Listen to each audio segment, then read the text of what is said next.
Kang Mas, kalau dapurnya didandani, maka saya pasti akan belajar masak. Demikian komentar seorang istri kepada suaminya. Atau seorang karyawan berkata kepada bosnya, "Bos, kalau ada fasilitas komputer Apple seri Mac yang terbagus dan yang terbaru, pasti kerja kami akan lebih cepat." Atau seorang mahasiswa berkata kepada ayahnya, "Kalau ada fasilitas kendaraan, pasti kuliah saya akan cepat selesai dan nilainya bagus." Intinya, kalau ada fasilitas, pasti akan lebih baik. Itu kata mereka dalam tanda petik. Percaya deh, memberi fasilitas kepada orang yang belum bergerak adalah kesia-siaan. Inilah yang banyak dari kita yang peduli akan infrastruktur yang saat ini banyak lagi dibangun oleh pemerintah, dan saat ini kita benar-benar ingin memperhatikan lebih dalam. Kita takut infrastruktur statis yang dibangun selama ini yang dibangun hanya untuk menambah kemanjaan, bukan menambah cepatnya faktor produktif bangsa Indonesia mendirikan usaha-usaha seperti manufaktur, pabrik yang lebih baik lagi. Berdasarkan pengalaman banyak negara, biasanya infrastruktur dinamis yang dibangun dulu baru infrastruktur statis, alias bisa masak dulu baru dibikin dapurnya. Ini contoh loh ya. Misalnya, seseorang itu bisa komputer dulu, baru kita belikan komputer untuk fasilitasnya. Bisa masak dulu, baru dapur kita buat sesuai dengan kebutuhan pemasak. Karena dapur Chinese cooking dengan Japanese cooking, dengan Western cooking itu beda utensilnya, peralatannya. Lalu kita mau bangun infrastruktur dapur yang mana? Italian kah? Thai kah? Warteg kah? Burger fast food kah? Semua dapurnya beda, alatnya beda, dan tata letaknya beda. Itulah infrastruktur statis yang dibangun berdasarkan kedinamisan alat-alat dapur tadi. Ada baiknya kita ke depan membuat rencana kerja nasional lebih detail lagi. Membangun itu gampang, mengisi yang paling sulit. Statis itu gampang, dinamis yang lebih sulit. Membangun program berlapis 10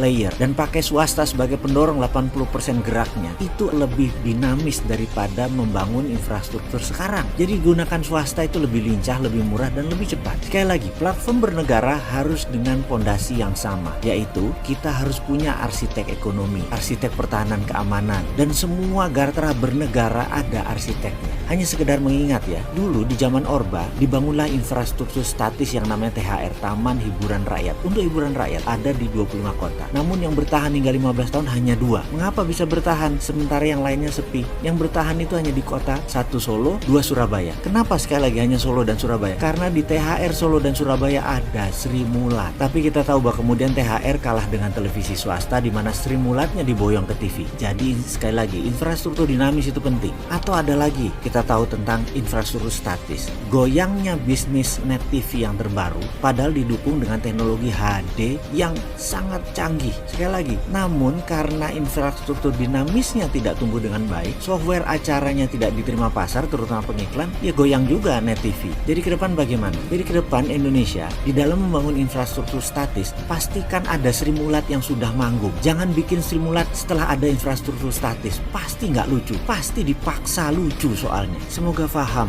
maksud yang tersirat dalam video kali ini.